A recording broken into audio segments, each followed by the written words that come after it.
Okay, so today we're going to move on to our third topic in transformations. So our first one was dealing with translations, left, right, down. Our second one was dealing with horizontal and vertical stretches. So today's is going to be combining the two together. So when you look at this title page picture, it looks like the triangle has been moved to the right. So you might think it's being translated to the right, but it also looks like it's wider. So it looks like it's been stretched out as well.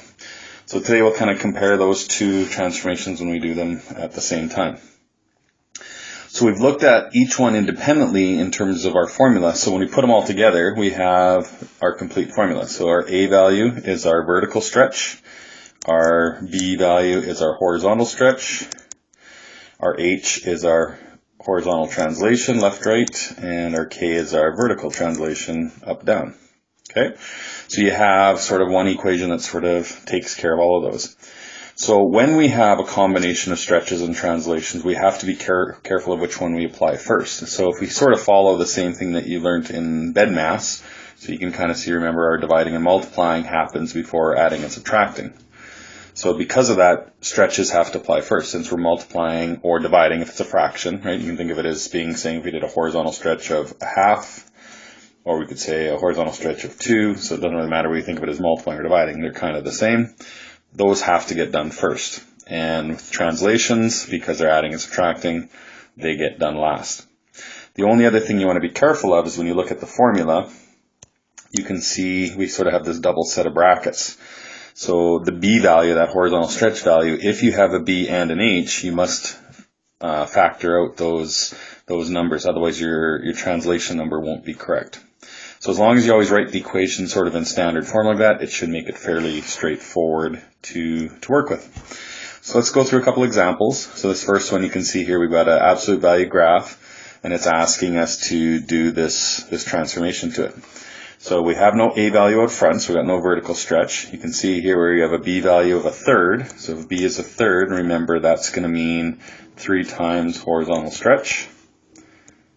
And then we've got 4, our H is 4, so that means we're translating 4 to the right. And then our K is -2, so then we're going 2 down. Okay, so we sort of have all of our key numbers figured out. If you take one look before we move on, you can see our brackets are good, right? We have our B values factored out, so we don't have to worry about that. So now we're ready to roll. So you can see we can actually just sort of apply this to the graph, but let's work with mapping just to show you that the mapping will also work. So if we take our XY coordinate, you can see horizontally we're doing a 3 times horizontal stretch, so that would times our X coordinate by 3.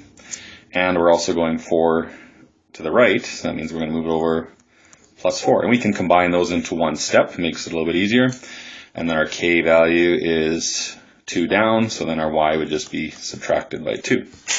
So now we can do that to every coordinate. So let's just try it for a couple of them. So if we take our vertex at 0, 0, apply that into this formula, 3 times 0 plus 4 would give us 4. 0 minus 2 would give us -2. So our vertex should be over at 4, -2. Put that in. Let's pick another coordinate. Let's look at one that's at, say, 2, 2. And it doesn't matter which one you pick. They're all pretty good. But if we do 2, 2, that gives us 6 plus 4 would be, 10, not 8. Right, 4 times 3 is 6, plus 4 would give us 10. And plug in 2 in the other one. 2 minus 2 would be 0. So 10, 0 should be our other point. And let's pick one more. Let's go one way over here in the negatives. Let's do -5, 5.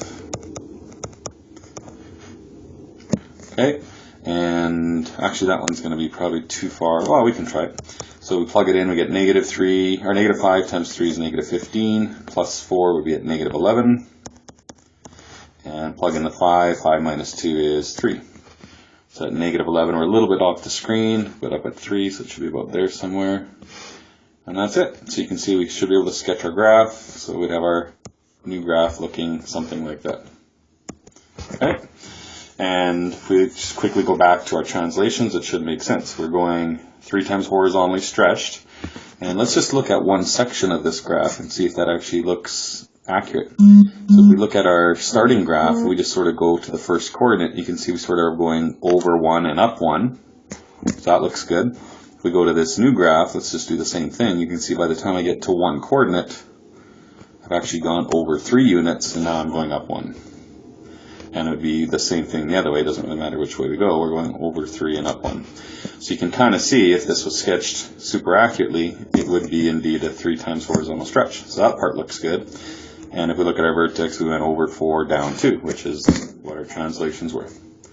So we're good. So everything looks good. We've got our graph, we've got our translations being described, we've got our mapping, everything's complete. Okay, here's another one. Let's go through our translations again first, transformations. So this time we have an A value of a half. So that'll be a vertical stretch of a half. We've got no H or K, or sorry, no B or H, so that's nothing to worry about. And then we've got 5 for our K, so we've got 5 down. And that's it. So again, let's do our mapping. So for each coordinate we have nothing horizontal, so our X should stay the same. We're going half vertically and down 5, so it should be half y minus 5. And we can apply that to each coordinate again. So this time, instead of listing out all the coordinates, let's just try to do it sort of one coordinate at a time. So this one that's at -2 would be half vertically, but half times 0 is 0, right? Because remember, we're starting at -2, 0. So the -2 will stay the same, half times 0 is 0, and then down 5. So that one will just drop. Sorry, I got this backwards. It should be up 5. Right? It's plus in the equation. So we should be at -2 and then up 5. So this coordinate should go up to about there. Let's do this next coordinate that's at -1, 6. The -1 will stay the same. And 6, half of 6 is 3. Up 5 would be at 8. So that coordinate should go up to about 8. And we can keep doing that. The next one would be the same. This one that's down at 2 would go up to 5. The one that's at 2, half of 2 is 1. Up 5 would go to 6. And I think I can get the rest of these sort of roughed out. And that should be it. So our new graph should look something like that. And again, if we want to sort of quickly check, does it look like we're vertically stretched in half? Well, let's just look at sort of the distance or the length of our total original. Our height of our original is 6 units. If you look at our new one, it is, from there to there is only 3 units. So it is cut in half. So that's good. And you can see every coordinate is moved up 5 once you do the stretch, right? And that's the tricky part. This part here you can see is going up 5. This part only looks like 2. But remember, we have to do the stretch first. So the cutting in at half drops it down to 3. Then when we go up to 5, it brings it back up to the 8 location. So it won't be obvious by looking at it if you deal with the transformation first. You have to deal with that stretch number first. Okay, let's do a couple more. So here we've got, it's asking what is our transformations. So we don't have any reflections yet, so we're just doing the stretches and translations. And it's asking for the mapping. So we don't sketch it this time, we'll just sort of do the words and the mapping. So we've got an A value of 1/4, so that would be a 1/4 vertical stretch. And we've got a 3, you can see the +3 at the end, so that's 3 up, so we've taken care of the vertical. Here's where we got to be careful. We've got 2 and a 6, but we don't have the right set of brackets, so our first step is going to be, we need to factor out that 2. So 6 divided by 2 would be 3. So now once we do that, our B value is 2, so that would be a half horizontal stretch. And our H is +3, so that means we're going 3 left. And that's it. So we've got our transformations. We can do our mapping. So our X coordinate horizontally, we're cutting it in half. And then we're going 3 left, so that would be -3. And our Y coordinate, we're cutting it in quarters and going 3 up, so +3. Okay, so that's it for that one. The next one, again, you can see it's kind of messed up a little bit. So it's usually a good strategy just to fix the equation first. So let's bring the 1 over to the other side. And you can see we have to factor out the half for our B value. So we'd end up getting an equation like that with the 1 moved over. Oops, I messed up again. The 1 should be -1. Right, it's plus on that side, it'll be minus on the other. And here's where we got to be a bit careful too with the fraction. We have to divide by a half. So a half, 4 divided by half would actually give us 8, not 2. Right? Because if we FOIL this out, you'd have a half times x and a half times 4, which would give us the 1/2 x plus 4. So that's it. So we've got our right equation. So now our transformations. Let's do our horizontal stuff first again. So our b is a half, so that would give us a 2 times horizontal stretch. Plus 8 would be 8 left. And our vertical, we've got 3 times vertical and 1 down. So our mapping will be double the horizontal, so 2 times the x. 8 left would be a negative 8, and then 3 vertical, so 3y, and 1 down. And that's it. Okay, one last question or one example to look at here. So here we've got a graph that is, you can see it's our regular quadratic, the red one is our original, and the blue one's getting moved over. So just by looking at it, it looks like it's gone right and up, but it also looks like the blue one's now skinnier, so we have some sort of stretch going on. But what we have to be careful of, is it a horizontal stretch, or is it vertical, or is it both? And a lot of graphs, it could be either or a combination of the two. So again, we want to deal with our stretch value first. So just like we did on that other graph, let's just kind of look at sort of like almost like a rise over run comparison. So if we kind of compare the start of the original, we're going 1 unit over, 1 unit up. If we do the same thing on the new one, you can see we're going 1 unit over, but now 2 units up.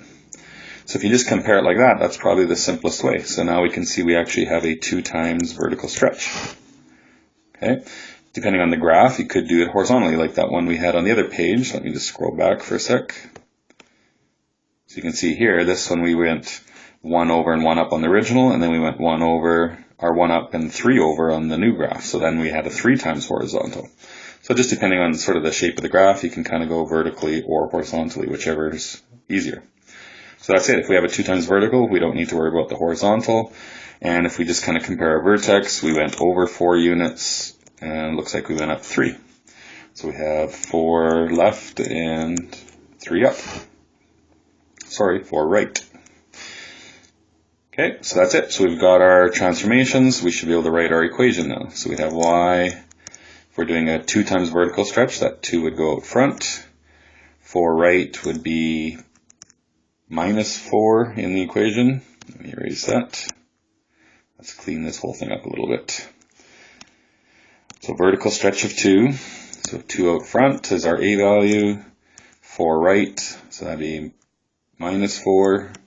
And 3 up would be plus 3. And we're done. So that's it for this unit. So a couple of key ideas to remember is make sure your brackets are fixed. So when we looked at these questions, fix your equation first. Do your regular transformations, and make sure you deal with your stretching first before you do your left, right, up, down translations. And that's all for this lesson.